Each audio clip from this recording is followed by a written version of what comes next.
Alright, so hello everyone, welcome back to my channel again. Okay, so dalam video ni produk yang sangat-sangat menantikan. Bukan menantikan lah sebab I lama dah target nak bawa produk ni masuk, tapi it's just that disebabkan banyak faktor dan which I cannot disclose lah. Okay, so finally mereka dah setuju dan hantar saya benda ni. Okay, so this is the infamous Blaupunkt GTR 130A active sub. Okay, sangat budget friendly and to be fair, untuk harga yang kita bayar tu memang ini sangat-sangat mantap. Okay, so this is the box. Okay, max output 300 watts. Jangan percaya tu lah. Okay, we don't really look at that anymore. Okay, dari segi design sama je lah. Okay, so this is the specification. Okay, I don't know how to differentiate this and the round one. This is an oval shape. Okay, but I don't know what is the diameter. Tak pasti diameter dia berapa. Okay, so remote wire included, aluminium die cast seal, so dia tahan lebih panas. Okay, amplifier. Okay, so this is an AB class amplifier, so they tend to run a little hot, panas sikit. Okay, nominal RMS is 130 watt RMS lah, so this is very good.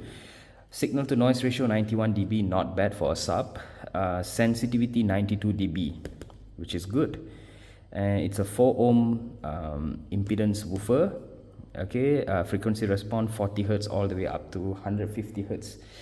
Well, underseat subwoofer you cannot really macam nak cakap apa, you cannot really demand too much because they kecil and they don't really play lower than 40. Okay, 30 Hz maximum, but anything below 30 is just tak ada apa lah. Okay, so you can only change the phase 180 to 0 degrees. Okay, kita boleh pakai high level input juga, and also you can use RCA. Okay, aksesori ni semua dah aksesori dah bagian je lah. Okay, very simple box. Yeah, that's about it. Okay, so jom kita buka.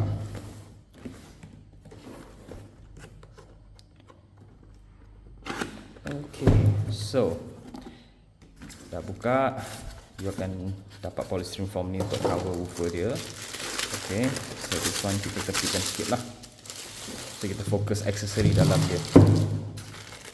One, you'll get the remote control. Pretty standard, semua subwoofer akan ada remote control built-in dia lah.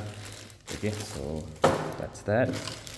And mounting bracket here. And you'll get your power wire, grounding and all that. And manual, which orang kita tak suka baca, pemalas. Okay. So there you go, you have your power wire. Okay, this is your power wire. Dah ada siap fuse. If fuse terbakar ke apa ke, you just remove this and you take this out.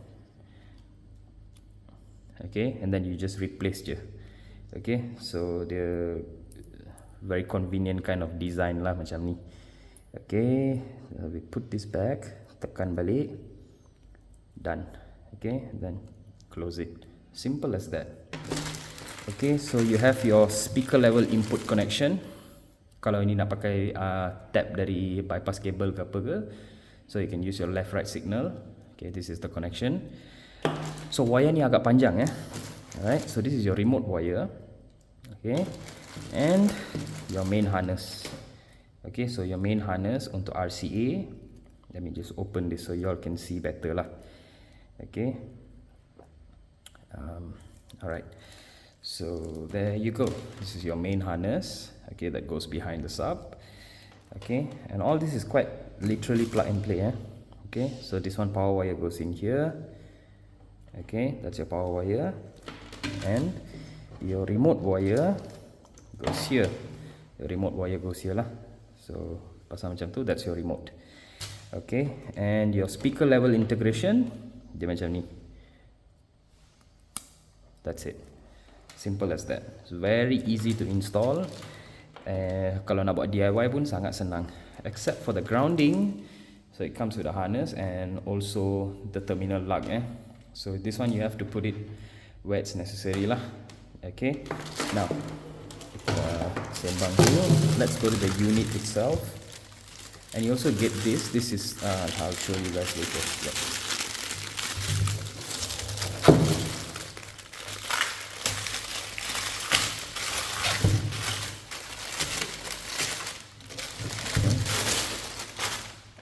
So this is the unit itself. Agak berat. Okay. Looks nice. So all your connections will go here. Okay, so dia macam ni. Plug it in. Okay. Lepas dah plug in. Okay, it's like that. And you ratakan sikit. Lepas you ratakan, ambil ni. And you close it. So nampak kemas lah. So it's like a guide here. So it won't come out. Okay. So yeah, that's the installation part. Okay, so this is your speaker input and all that, blah blah blah, remote control. So yang ni akan masuk sini lah. Okay, and your mounting bracket. Okay, so mounting bracket will go here like that. There's a screw here, and this is where you will mount it lah, on the surface of your car or floor or however you want to do it. That's totally up to you guys. Okay, so this is the review of Blaupunkt GTR 130A Active Sub. See you guys in the next one. I have another Blaupunkt punya product that I will do another video about it. So that model has a DSP built-in in it. So lagi senang lah, if you don't really nak pergi cari DSP dan bagainya, tak perlu sebab dia dah built-in ada DSP, so lagi senang. Okay, so see you guys in the next one. Take care, and also subscribe and like if you find this information senang untuk faham dan bagainya. You can share and all that, you know, do whatever you want. Okay, so see you guys in the next one. Thank you.